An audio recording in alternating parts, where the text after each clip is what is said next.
मुरली के सुबह के सत्र में सरिता सिस्टर हमारे साथ हैं और मुरली पर। ओम शांति। Good morning. सबसे पहले बाबा को याद करते हुए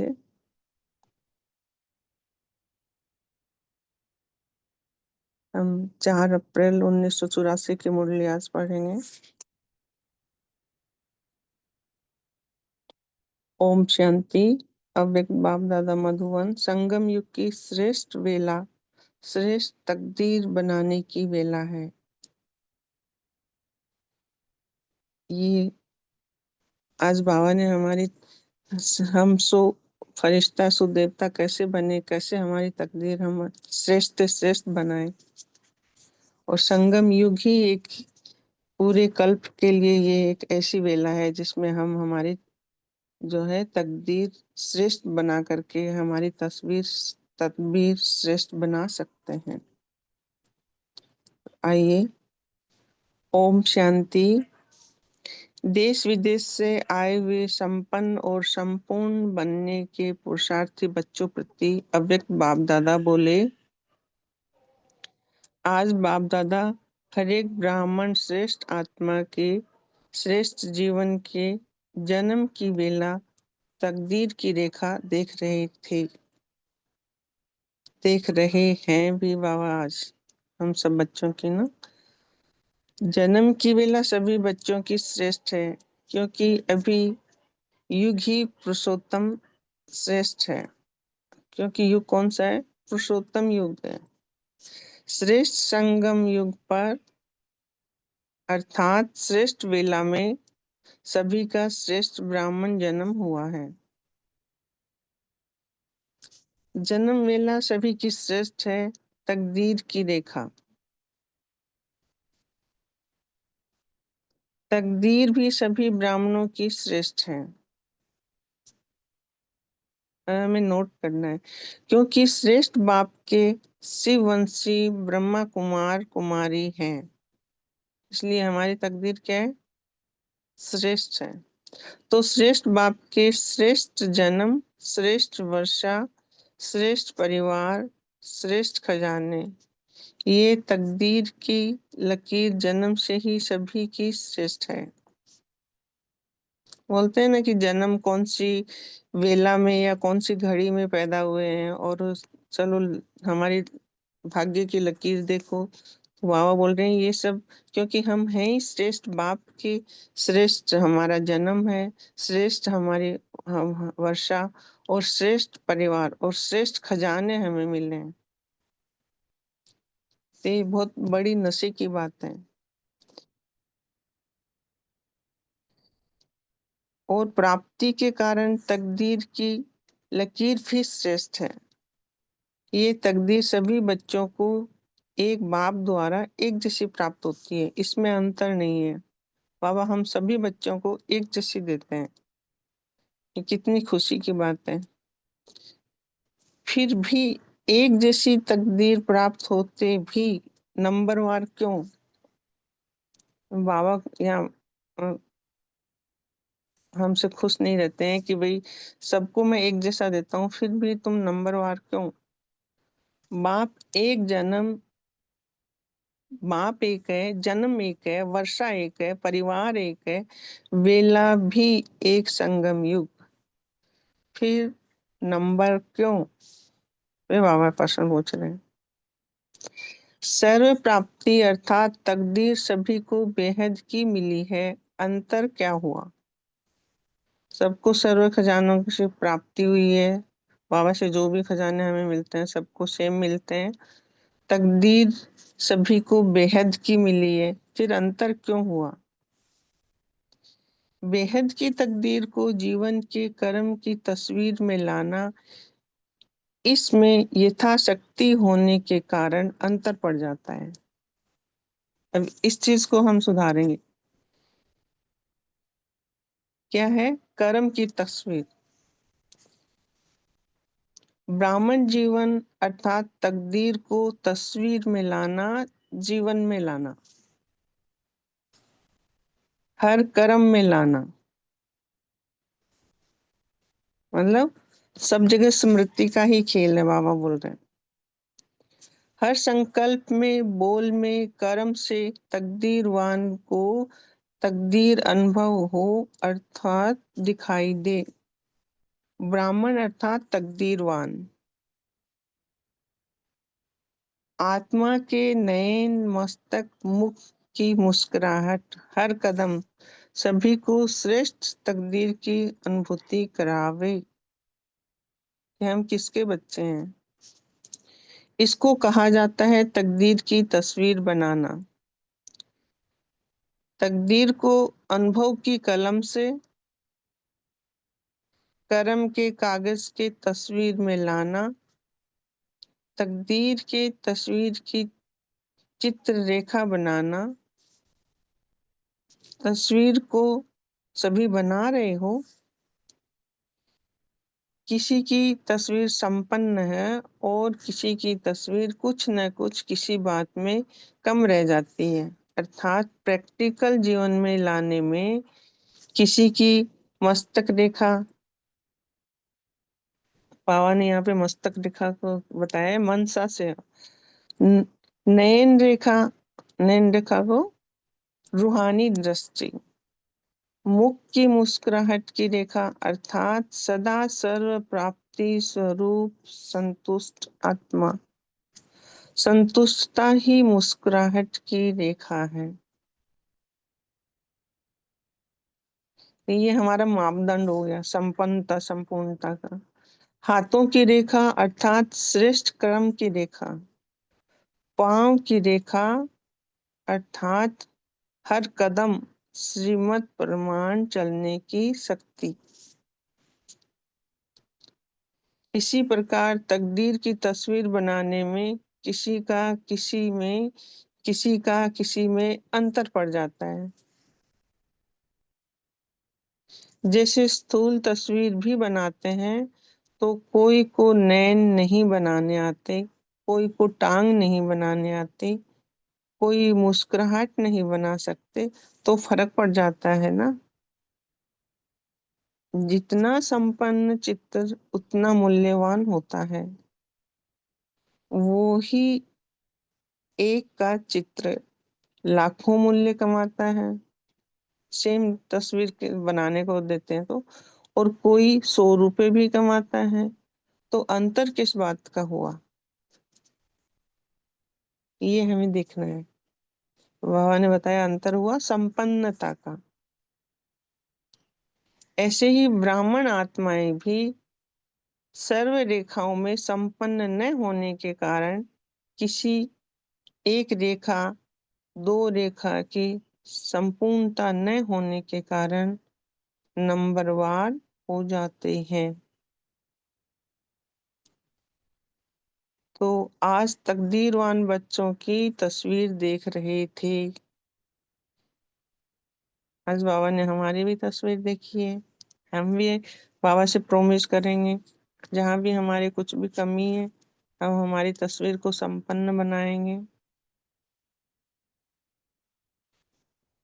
जैसे स्थूल तकदीर में भी भिन्न भिन्न तकदीर होती है, वैसे यहाँ तकदीर की भिन्न भिन्न तस्वीरें देखी। हर तस्वीर में मुख्य मस्तक और नयन तस्वीर की वैल्यू बढ़ाते हैं। मस्तक और नयन, वैसे यहाँ भी मनसावृत्ति की शक्ति और नयन के रूहानी दृष्टि की शक्ति, इसका ही महत्व होता है। बाबा ने 2 बातों पे विशेष जोर दिया है, मस्तक और नयन। मनसावृत्ति हमारी कितनी शक्तिशाली है और हमारी रूहानी दृष्टि कितनी शक्तिशाली है, इसका ही महत्व होता है। यही तस्वीर का फाउंडेशन है। सभी अपनी तस्वीर को देखो कि हमारी तस्वीर कितनी संपन्न बनी है। ऐसी तस्वीर बनी है जो बाबा चाहते हैं। जो तस्वीर में तकदीर बनाने वाला दिखाई दे कि भाई इनको बनाने वाला कौन है। हर एक रेखा को चेक करो। इसी कारण नंबर हो जाता है। समझा? दाता एक, देता भी एक जैसा है, लेकिन बनाने वाले बनाने में नंबरवार हो जाते हैं। तो अष्ट और इष्ट देव बन जाते हैं। कोई देव बन जाते हैं, कोई देवों को देख देख हर्षित होने वाले भी हो जाते हैं। अपना चित्र देख लिया ना? अच्छा। साकार रूप में मिलने में तो समय और संख्या को देखना पड़ता है, और अव्यक्त मिलन में समय और संख्या की बात नहीं है। अव्यक्त मिलन के अनुभवी बन जाएंगे तो अव्यक्त मिलन के विचित्र अनुभव सदा करते रहेंगे।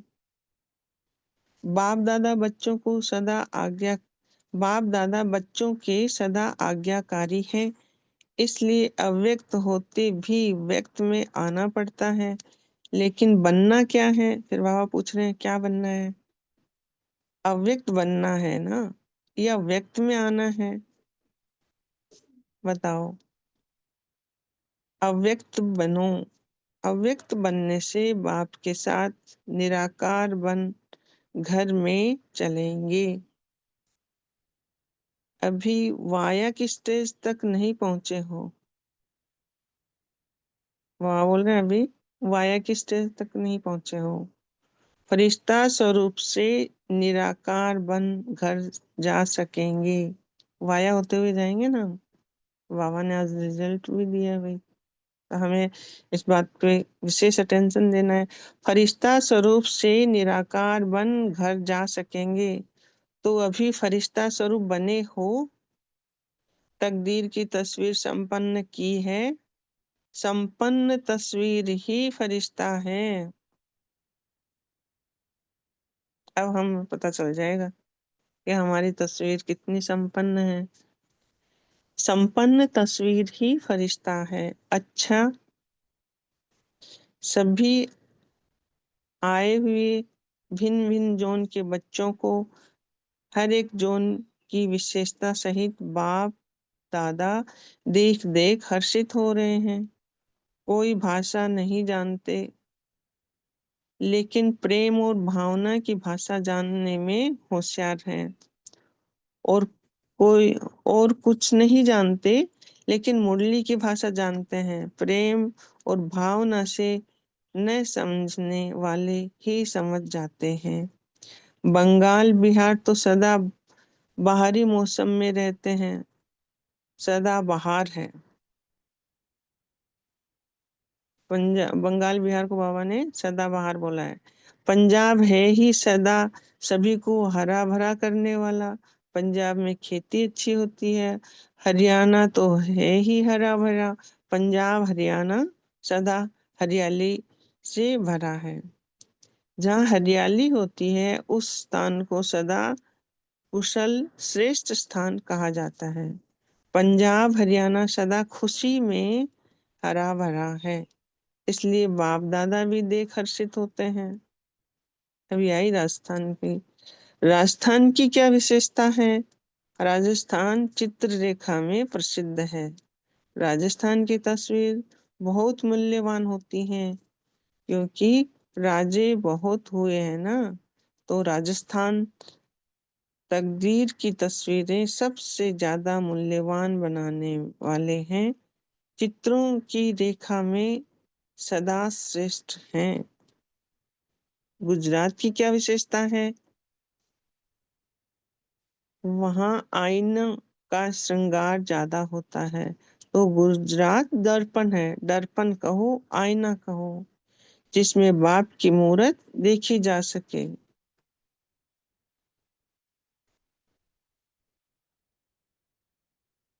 बाबा का समझाने का तरीका कितना विशेष है, इसको महसूस कीजिए। गुजरात क्या है? दर्पण। दर्पण कहो, आईना कहो, जिसमें वो आईना जिसमें बाप की मूरत हम देख सकें। आईने में शक्ल देखते हैं ना, तो गुजरात के दर्पण द्वारा बाप की तस्वीर, फरिश्ता स्वरूप की तस्वीर सभी को दिखाने की विशेषता है। तो गुजरात की विशेषता है बाप को प्रत्यक्ष करने वाले दर्पण। बाकी छोटा सा तमिलनाडु रह गया, छोटा ही कमाल करता है, बड़ा कार्य करके दिखाता है। किस तरह से बाबा सबको खुश कर रहे हैं। तमिलनाडु क्या करेंगे, यहाँ मंदिर बहुत है, मंदिरों में नाच बजाते हैं। तमिलनाडु की विशेषता है नगाड़ा बजाना। तो बाप की प्रत्यक्षता का आवाज बुलंद करना अच्छी विशेषता है।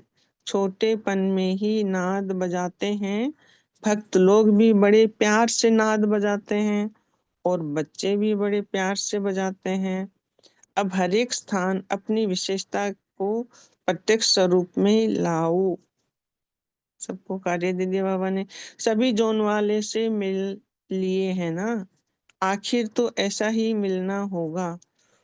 पुराने बच्चे कहते हैं हमको क्यों नहीं बुलाते, प्रजा भी बनाते हैं, बढ़ाते भी रहते हैं, तो पुराने को नए नए को चांस देना पड़े, तब तो संख्या बढ़े। पुराने भी पुरानी चाल में चलते रहें तो नए क्या नए तो नयों का क्या होगा। क्या बोल रहे हैं, पुराने भी पुरानी चाल में चलते रहें तो नयों का क्या होगा। पुराने हैं दाता देने वाले और नए हैं लेने वाले, तो चांस देना है, इसमें दाता बनना पड़े। साकार मिलन में सब हद आ जाती है, अव्यक्त मिलन में कोई हद नहीं है। कोई कहते हैं संख्या बढ़ेगी फिर क्या होगा, साकार मिलन की विधि भी तो बढ़ेगी। जब संख्या बढ़ती है तो कुछ दान पुण्य भी करना होता है। अच्छा, दान पुण्य का अर्थ बाबा ने यहाँ ऊपर समझाया हमें। अच्छा, सभी देश विदेश के चारों ओर के स्नेही बच्चों के स्नेह के दिल के आवाज, खुशी के गीत और दिल के समाचार के पत्रों के रेस्पॉन्ड में बाप दादा सभी बच्चों को पदम गुना याद पार के साथ रेस्पॉन्ड दे रहे हैं कि सदा याद से अमर भव के वरदानी बन बढ़ते चलो और बढ़ाते चलो।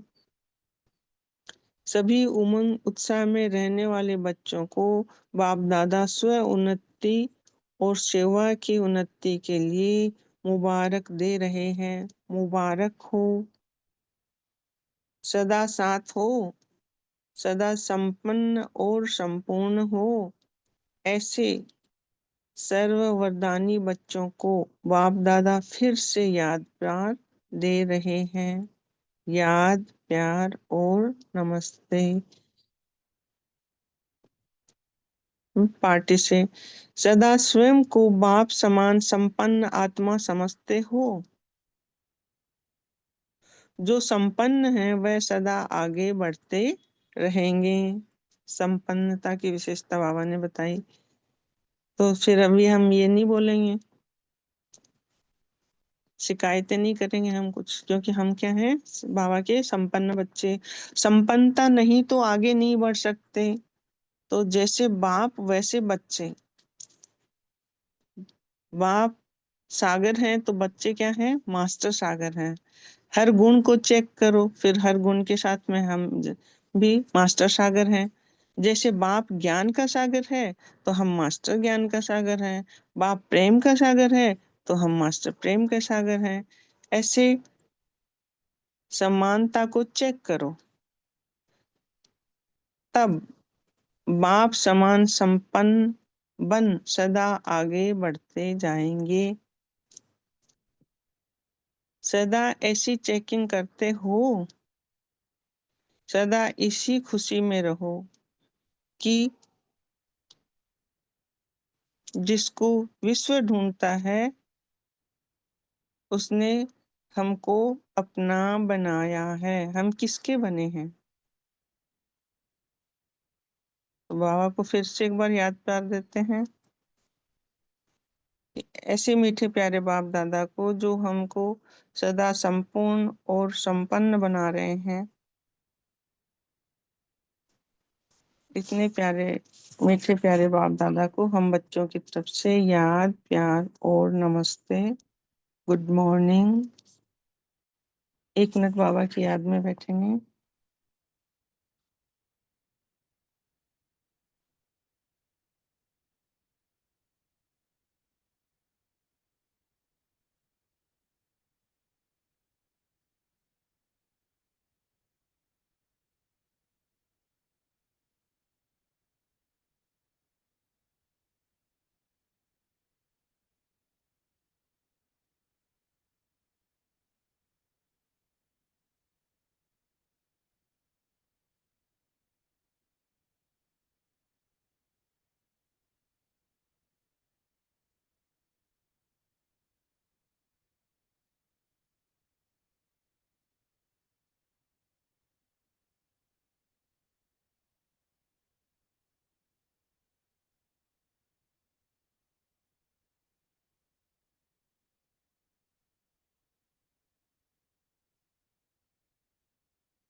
ओम शांति।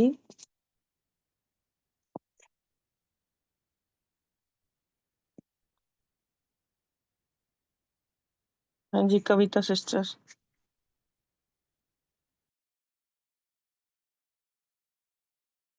ओम शांति। आवाज क्लियर है दीदी? हाँ जी। जी। तो बाबा आज जैसे चित्ररेखा के बारे में इतनी रमणीकता से बाबा ने सभी बच्चों की जो तकदीर है वो उनकी कैसे तस्वीर बन रही है ये स्पष्ट किया है। तो बाबा तो ज्ञान का सागर है। हर दिन किसी न किसी युक्ति से, किसी न किसी नवीनता से और वही बहुत ही रमणीकता से बाबा हम बच्चों को समझाते हैं। तो जैसे दुनिया में भी तस्वीर बनाई जाती है तो हर चीज का महत्व होता है। जैसे चेहरे से लेके पूरा या शरीर का ही, जैसे हाथ पैर सब कुछ अच्छे से वो चित्रीकरण हो, उस पे ध्यान रहता है। तो वैसे ही बाबा ने आज हम बच्चों का जो संपन्न स्वरूप है, संपूर्णता का स्वरूप, उसके ऊपर पूरा जैसे पूरी मुरली ही उस पे चलाई है। तो बेसिक जो होता है किसी भी चित्र में, जो फाउंडेशन होता है चित्र का, वो होता है जैसे चेहरा, मस्तक और उसके नैन। क्योंकि नैन जितने अट्रैक्टिव होते हैं तो चित्र भी बहुत ब्यूटीफुली दिखती है। तो बाबा ने यही हम बच्चों को अंडरलाइन करवाया कि सदा हमारे मस्तक और नयन, उसमें जैसे चित्र के हिसाब से भी उसमें वैल्यू दिखाई जाती है। उसी तरह बाबा ने कहा कि हमेशा हमारी मनसा वृत्ति की शक्ति और नयन की रूहानी दृष्टि की शक्ति, इसको ही महत्व मिलता है। तो हम ये चेक करें कि सदा हमारी मनसा वृत्ति कैसी रहती है और हमारी जो दृष्टि है उसमें रूहानियत है या नहीं। क्योंकि यही फाउंडेशन है हर एक ब्राह्मण के लिए भी। तो बाबा ने वही समझाते हुए लास्ट में जो बात कही कि स्वयं को हम बाप समान संपन्न आत्मा समझते हैं या नहीं। क्योंकि ये जो है चेकिंग की पॉइंट है। क्योंकि बाबा तो हर दिन हमें इतने सारे टाइटल्स देते हैं, मगर उसको हम अंदर से एक्सेप्टेंस लाके उसके स्वरूप में हम स्थित रहते हैं या नहीं, दिन भर में वो चेक करने के लिए बाबा ने समझाया है। तो आज विशेषकर यही हम चेकिंग का पॉइंट लेते हैं कि समानता जो है बाबा से है या नहीं। क्योंकि जैसे बाबा सोचता है या जैसे बाबा देखता है, जो बाबा जानता है, वो हम कितना तक उसे स्वरूप में लाए हैं या नहीं। अगर नहीं भी है तो उसे दृढ़ता पूर्वक हम लाएं और बाप समान बने, यही बाबा की भी आश है। ओम शांति। Thank you very much sister. हाँ जी, आशा देवी जी बोलिए। जी सिस्टर, मेरी आवाज आ रही है? हाँ जी। हाँ, आज बाबा ने ध्यान खिंचवाया है संपन्नता स्वरूप पर। और बाबा कहते भी हैं कि सब कुछ बाबा ने बच्चों को, हर बच्चों को एक जैसा दिया है। फिर भी बाबा कहते हैं कि अंतर क्यों है।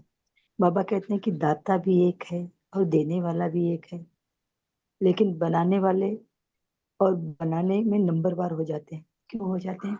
तो बाबा ने इसमें एक ध्यान खिंचवाया है कि बेहद की तकदीर को जीवन के कर्म रूपी तस्वीर में लाना, इसमें यथाशक्ति हो जाते हैं। बाबा जो बताता है उसको हम समझते तो हैं, लेकिन प्रैक्टिकल में लाना, उसमें हर एक का अलग अलग हो जाता है। तो बाबा कहते हैं कि इसीलिए आपका नंबर बन जाता है। कोई अष्ट बनता है और कोई इष्ट देव बन जाता है, और कोई दूसरों को देख देख कर हर्षित होते हैं। तो बाबा ने कहा कि बच्चे, बाबा आपको बनाना चाहता है, दूसरों को देखकर हर्षित होने के लिए आपको नहीं पढ़ा रहा है, इतनी मेहनत आप पर नहीं कर रहा है। आप दूसरों को देखकर जरूर हर्षित हो, लेकिन आपको खुद भी बनना है, अष्ट और इष्ट बनना है। ओम शांति। ओम शांति थैंक दीदी। यू। ओम शांति। हाँ जी। बोलबो दीदी, बोलबो? हाँ जी सिस्टर सुनाइए। हैं बोलबो दीदी? हाँ पॉइंट सुनाइए आप, जो भी अच्छा, आपको बाबा। है। ओम शांति दीदी। बाबा बोला जितना संपूर्ण चित्र उतना मूल्यवान होता है। वही एक का चित्र लाखों का मूल्य कमाता और कोई 100 कमाता, तो अंतर किस बातों का होगी? संपूर्णता का।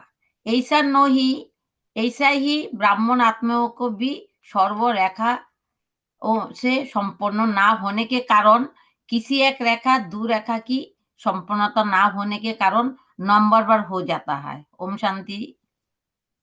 जी बहुत अच्छा, थैंक यू जी। नमिता सिस्टर बोलिए।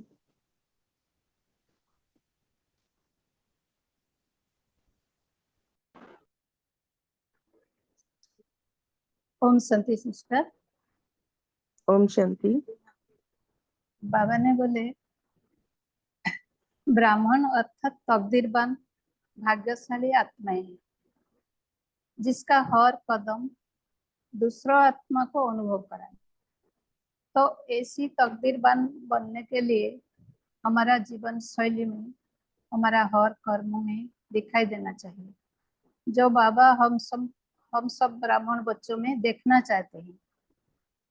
तो बाबा कहते हैं बाप एक, जन्म एक, परिवार एक, बेला भी एक, संगम युग वर्षा भी बाबा सभी को एक जैसे देते हैं। फिर भी हम नंबर बार क्यों? क्योंकि तकदीर को जीवन में लाना माना जीवन शैली बनाना, हर कर्म में लाने में फर्क, जो बाबा सभी में एक जैसा देखना चाहते हैं। तो हमारा हर संकल्प, बोल और कर्म बाबा जैसा होना है, तब हमारा चेहरे में दिखाई देगी, तो संपन्न और फरिश्ता स्वरूप होगी। तो बाबा कहते हैं हमारा शक्तिशाली मनसावृत्ति, रूहानी दृष्टि हमारा कर्म में दिखाई देती, तो हमारा चेहरा, हमारा चलन, चलते फिरते तस्वीर बन जाएगी। तो हमारा सोच, विचार, कर्म, हमारा समझ हमारा तस्वीर बनाता है। तो प्रैक्टिकल जीवन में हम संतुष्टता अनुभव करेगी और सदा प्रसन्नचित रहेंगे। तो सदा मुस्कुराहट चेहरा भी दिखाई देगी।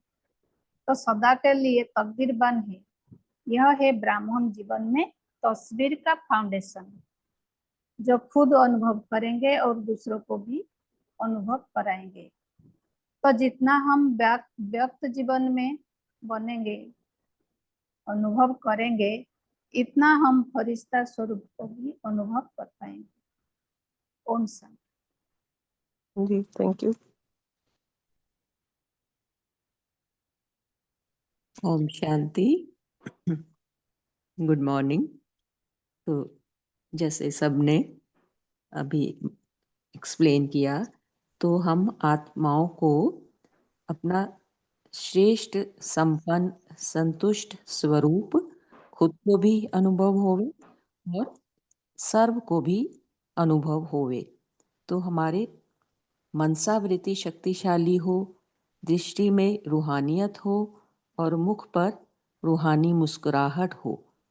तो बाबा कह रहे कि जो हमें श्रेष्ठ तकदीर मिली है, श्रेष्ठ बाप, श्रेष्ठ परिवार और श्रेष्ठ खजाने मिले हैं, और ये संगम युग की श्रेष्ठ वेला में हमारा जन्म हुआ है, तो हमारे हर बोल में, हर कर्म में, हर संकल्प में यही श्रेष्ठ तकदीर का अनुभव खुद को भी होए और सर्व को भी अनुभव होवे कि इन्हें कुछ मिला है। सबको ऐसा अनुभव हो कि इन ब्राह्मण आत्माओं को कुछ प्राप्त हुआ है, सर्व प्राप्तियां हुई हैं और सदा संपन्नता और संतुष्टता हमारे व्यवहार में, कर्मों में नजर आए। और बाबा फिर कह रहे हैं कि अव्यक्त मिलन का अनुभव हमें करते रहना है। बाबा अव्यक्त हो गए हैं और फिर भी व्यक्त में आकर हमसे मिलन बनाते हैं। तो हम आत्माओं को अब अव्यक्त मिलन का अनुभव करते रहना है और अव्यक्त बनना है। और अव्यक्त बनने से पहले, निराकार बनने से पहले मुझ आत्मा को फरिश्ता स्वरूप बनना है, सदा हल्का, संपन्न और संतुष्ट। यही फरिश्ता स्वरूप है। तो हमें स्व की उन्नति करते रहना है और सेवा में भी उन्नति करते हुए बाप समान संपन्न बनना है, मास्टर सागर बनना है। ओम शांति।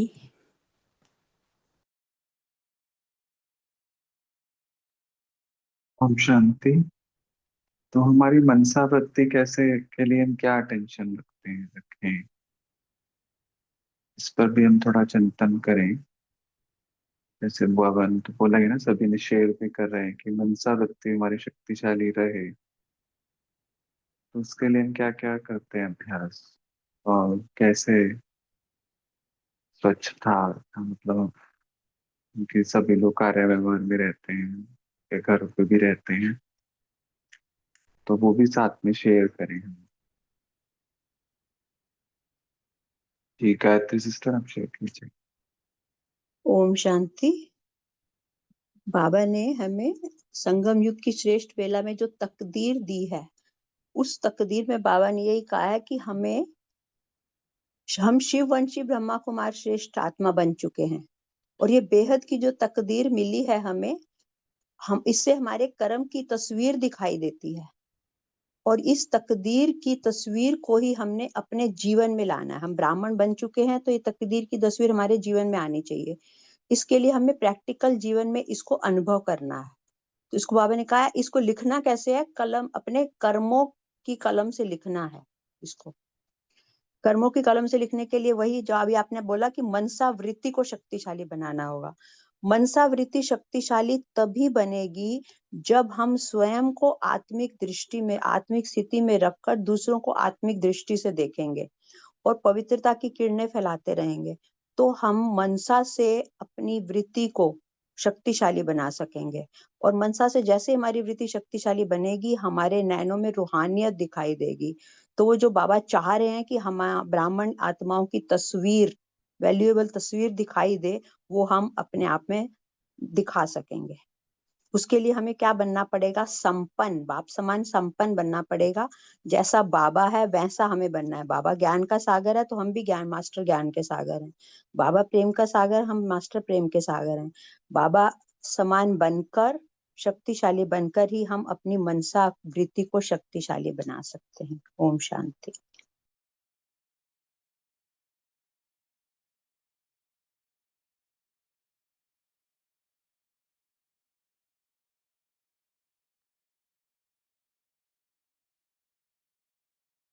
हाँ जी, प्रिंसेस सिस्टर आप भी शेयर करें। ओम शांति जी, गुड मॉर्निंग सभी को। Good morning. आज की मुरली बहुत गहरी मुरली थी। मुझे 2 दिन हो गए इस मुरली को समझ नहीं आ रही, लेकिन आज थोड़ी मुझे क्लियर हुई है। सुबह मैंने दोबारा फिर क्लासेस इसकी सुनी। इसमें बाबा क्या कहना चाह रहे हैं समझ में नहीं आ रहा था। बाबा कर्मों पर क्यों अटेंशन खिंचवा रहे हैं हमारा? बाकी चीज भी है, जैसे बाबा ने कहा है मस्तक का है, बाबा ने कहा नैन का है, मुख का है, होंठ यानी मुख होंठ का है, हाथ का कहा है और पैर कहा है। इन 5 चीजों को छोड़कर 2 चीजें के ऊपर बाबा ने क्यों हमारे अटेंशन खिंचवाया? क्या कारण है? बहुत समझने की कोशिश कर रही थी। थोड़ा सा मुझे समझ में आया वह मुझे इसमें जो लगा, जो मैंने यूट्यूब में से सुनकर जो मुझे समझ में आया कि जैसे स्थूल तस्वीर में 2 चीजें देखते हैं, हमेशा नैन और मस्तक ही देखा जाता है। तो इस आधार से बाबा उसकी तुलना हमारी सूक्ष्म तस्वीर, उसकी स्थूल तस्वीर को लेकर हमारी सूक्ष्म तस्वीर बाबा हम बनानी चाहते हैं। जैसे फॉर एग्जांपल मैं जो कहानी सुनी वही सुना रही हूँ। एक राजा होता है, वो कहता है कि मुझे उसको इनाम मिलेगा जो बहुत सुंदर तस्वीर बना के लेकर आएगा। तो 3 जो थे चित्रकार वो तस्वीर बना कर लेकर आए। एक ने आप कागज पर तस्वीर बनाई, उस पर फूल की तस्वीर बनाई। तो फूल की तस्वीर बनाई और खिड़कियां खोल दी गई तो एक मधुमक्खी आई, उस फूल पर बैठ गई। तो सबने कहा वाह वाह वाह, इसी तस्वीर को इनाम मिलना चाहिए, ये सबसे अच्छी तस्वीर है। तो दूसरी तस्वीर जो चित्रकार लेकर आया उसके ऊपर बनाना की फोटो बनी हुई थी, केले की फोटो बनी हुई थी। तो वो खिड़की से बंदर कूदा और अंदर आया, तो उसके लगा कि ये असली बनाना है। वो उसको खाने के लिए उस तस्वीर के पास आया। तो सबने कहा ये बहुत अच्छी तस्वीर है, जिसमें ये जानवर भी कूद आया। तो तीसरी जो तस्वीर बनाई, तीसरी से पूछा गया तुम क्या बना के लेकर आए? वो कहता मैं पर्दा बना कर लेकर आया हूँ। तो राजा कहता है चलो मैं जाकर देखता हूँ। तो राजा जैसे ही वो अंदर जाने की कोशिश करता है, वो धड़म से नीचे गिर जाता है, क्योंकि उसे लगता है ये असली पर्दा है। वो इसी में कंफ्यूज हो गया। तो सभी कहते हैं बंदर ने धोखा खा लिया तस्वीरों पर, वो तो चलो ठीक है, यहाँ तो मनुष्य ने ही धोखा खा लिया। तो इसलिए सबसे बड़ी बड़ी अच्छी तस्वीर यही है। तो बाबा हम बच्चों को भी वो जीवन तस्वीर बनने के लिए कह रहे हैं कि ऐसी जीवन तस्वीर हो कि हमें बाबा दिखाई दे। जैसे बाबा ने यहाँ पर गुजरात की एग्जाम्पल दी, क्योंकि गुजरात में शीशियों का काम, हर कपड़े पर शीशे का काम होता है। तो बाबा कहते हैं कि वो दर्पण है, उस दर्पण में कोई भी अपना मुख देखे तो उसकी अपनी शक्ल दिखाई देती है। यहाँ पर किसकी शक्ल दिखाई दे? स्वयं परमात्मा की, स्वयं भगवान की स्वयं भगवान दिखाई दे, ऐसा हमें दर्पण बनना है। तो यहाँ बाबा हमें 2 चीजों के लिए कह रहे हैं, लेकिन एक्चुअल में 5 ही इंपॉर्टेंट है। स्थूल स्थूल चित्र के हिसाब से 2 ठीक है, लेकिन मनसा भी, जैसे आपने भाई जी क्वेश्चन उठाया कि मनसा भी उतनी ही, मस्तक भी उतनी ही शक्तिशाली रेखा पावरफुल चाहिए। मस्तक शक्तिशाली नहीं हमारा क्योंकि हम इस सोसाइटी में रह रहे हैं, दूसरों के बीच में रह रहे हैं। हमारे क्वेश्चन उठता है ये क्यों कर रहा है, वो क्यों कर रहा है। तो बाबा कहते हैं हर का अपना पार्ट है। हर ड्रामा में सीन कल्याणकारी है, मंत्रा भी चाहिए, दूसरी और भी चाहिए। यदि ये नहीं होगी तो ये ड्रामा कैसे चलेगा? It will stop. तो हर सीन में कुछ ना कुछ चाहिए। तो ये हर चीज का हर का अपना रोल है, उसको हमें एक्सेप्ट करना है। दूसरा बाबा ने कहा है कि नैन के लिए तो बाबा ने कह दिया कि हमारी नैन जो है आत्मिक रूहानी दृष्टि हमें रखनी है हर के प्रति। तीसरी बाबा के संतुष्टता, जो कल परसों ही मूल्य चलाई थी 2 दिन 3 दिन पहले की प्रसन्नता। हाँ, बाबा कहते हैं कि ये संतुष्ट कोई स्थूल चीज नहीं है, ये अंदर का संस्कार है। जब हम संतुष्ट होंगे, संपन्न होंगे, तो प्रसन्नता होगी। ये तो जितनी मर्जी चीज है हमारे पास, तो हम प्रसन्न नहीं है, क्योंकि वो संतुष्टता का संस्कार नहीं है हमारे में। वो बाबा हमारे में डेवलप करने की कोशिश कर रहे हैं। और चौथी बाबा ने जो बात की, हाथ। बाबा कहते हैं हाथ हमारे, जैसे राजू भाई है, वो कहते मैंने सारी अपने बाबा की मूर्तियां टाइप की अपने हाथों से। मेरे हाथों से कितना श्रेष्ठ कर्म हुए। तो ऐसे बाबा हम बच्चों को कह रहे हैं कि हमारे हाथ सहयोग दें किसी को, हमें सुख की फीलिंग दे, किसी का हम हेल्प करें, तो ऐसे हम श्रेष्ठ कर्म करें। और पांचवी बात बाबा के पैर, यहाँ पर श्रीमत बहुत इंपॉर्टेंट है। बाबा कहते श्रीमत पर हमने चलना है, समझना है बाबा हम बच्चों को, हम ब्राह्मणों की श्रीमत क्या है। बाबा कहते उस श्रीमत पर कदम रखकर चलें। तो ये मुझे इस मूल्य में से समझ में आया कि बाबा हम हमसे कैसी तस्वीर की अपेक्षा कर रहे हैं, तो हमें कैसा बनना है। और हमें अपनी कमियों को देखकर हमें उन कमियों को दूर कर हमें श्रेष्ठ तस्वीर अपनी खुद को बनानी है। ओम शांति जी। थैंक यू बाबा। सॉरी थोड़ा टाइम ज़्यादा लग गया।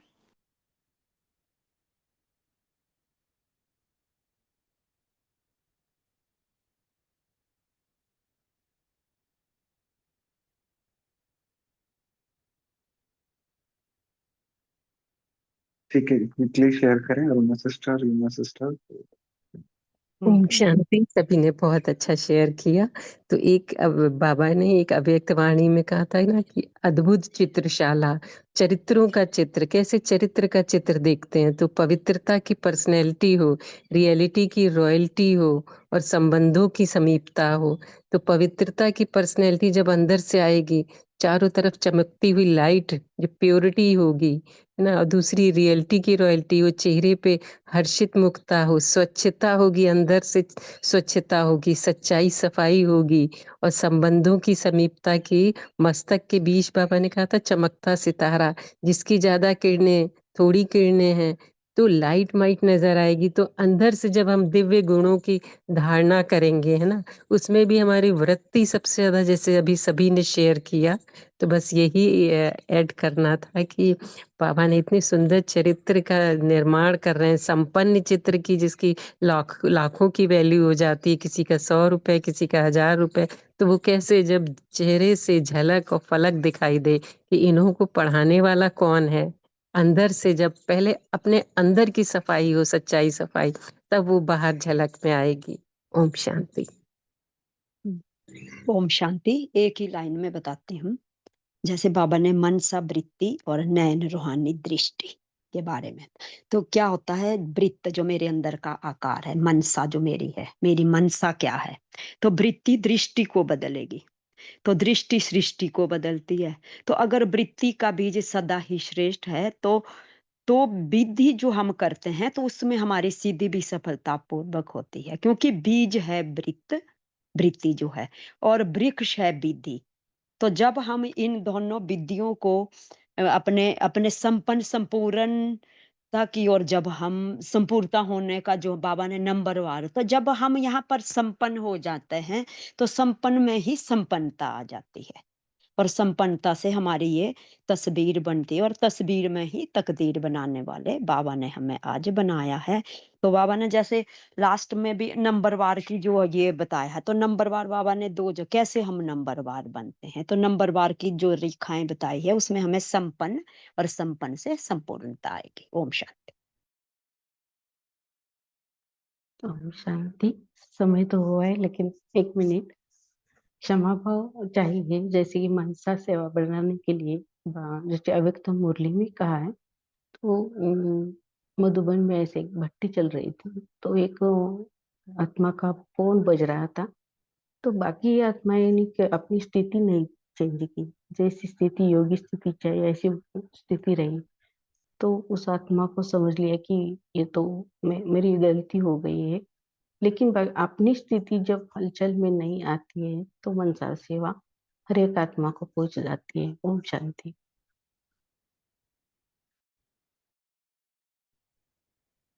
Thank you. तो हम विशेष मनसा पर ध्यान रखें, जैसे बाबा ने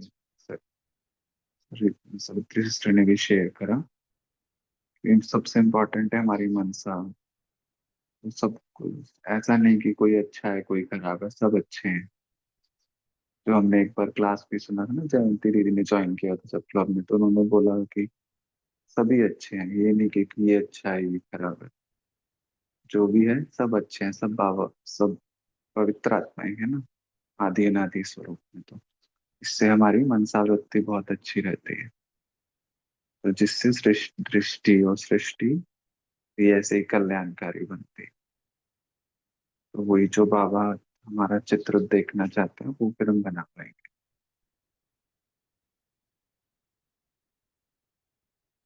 सरिता सिस्टर, आप योग भी कराइएगा, होमवर्क भी दीजिएगा।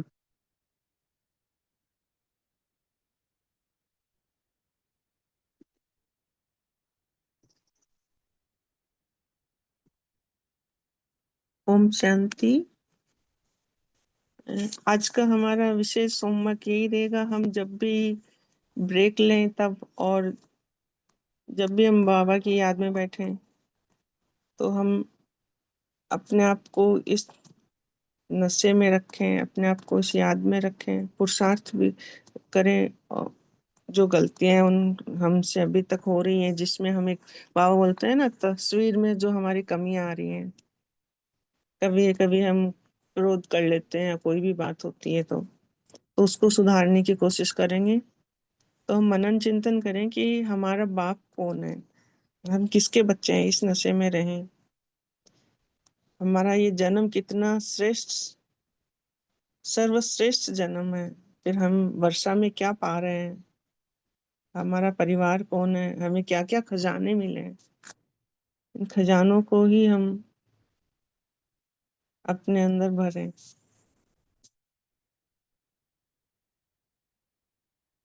और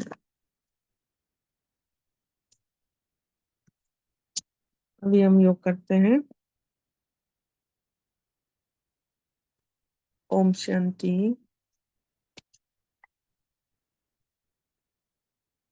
मैं आत्मा, मास्टर सर्वशक्तिमान, शिव शक्ति,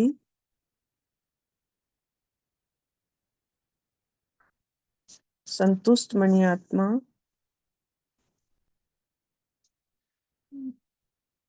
बाप की हर श्रीमत पे चलने वाली, श्रेष्ठ करने वाली, कर्म करने वाली, रूहानी दृष्टि लिए हुए संपन्न संपूर्ण आत्मा, बाप दादा के सर्व खजानों से भरपूर होकर मैं आत्मा सूक्ष्म वतन में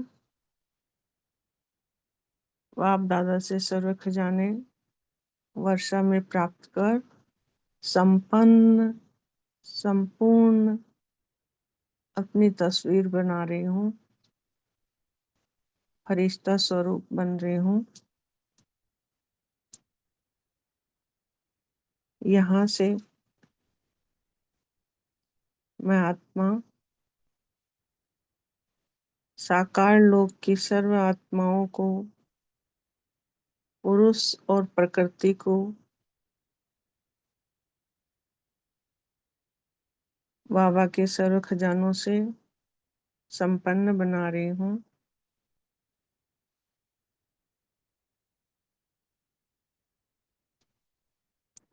अभी हमारे पांचों तत्व शुद्ध हो रहे हैं, सतो प्रधान बन रहे हैं।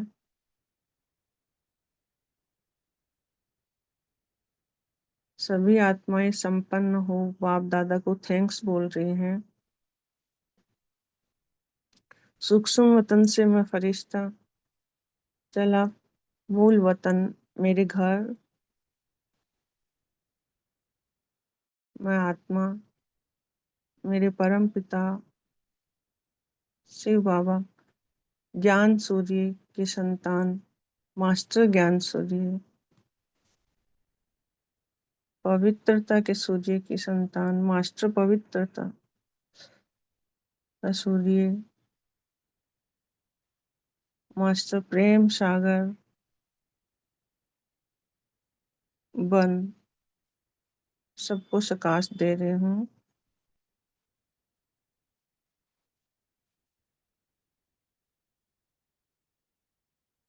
बाप दादा को पद्मा पदम टाइम शुक्रिया बोल करके मैं आत्मा साकार लोक में अपने तन में अपने आज के पार्ट को प्ले करने के लिए भ्रुकुटी तक पे विराजमान हो। सबको शुक्रिया। Good morning. ओम शांति, ओम शांति, ओम शांति। ओम शांति। सभी तकदीरवान आत्माओं को ओम शांति। ओम शांति। थैंक यू ओम बाबा। शांति। बाबा को फिर से समर्पण बच्चे शांति को। सभी ओम को, ओम शांति, शांति। Good Om Om morning. शांति, शुक्रिया बाबा का। ओम शांति। शुक्रिया बाबा, शुक्रिया। शुक्रिया ओम बाबा। शांति। Good everyone. शुक्रिया बाबा, शुक्रिया ब्राह्मण परिवार। ओम शांति दीदी, ओम शांति। शुक्रिया बाबा, शुक्रिया। शुक्रिया बाबा।